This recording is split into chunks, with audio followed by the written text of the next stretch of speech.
صبح نہار میں شہد کے ساتھ 4 دانے انجیر کے کھاؤ، جسم میں خون کی کمی نہیں ہوگی۔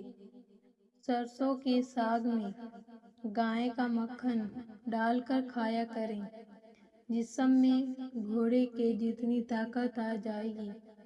دوپہر کی روٹی کھا کر فوراً سونے سے موٹاپا زیادہ آتا ہے۔ جسم کی کمزوری کو دور کرنے کے لیے بھنڈی کی سبزی پکا کر کھایا کریں۔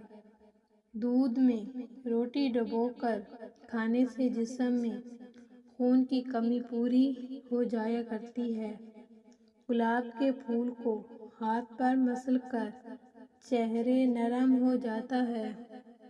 اکثر سر میں درد رہتا ہے تو اونٹنی کے دودھ کے ساتھ پستہ کھائیں، سر درد ختم ہو جائے گا۔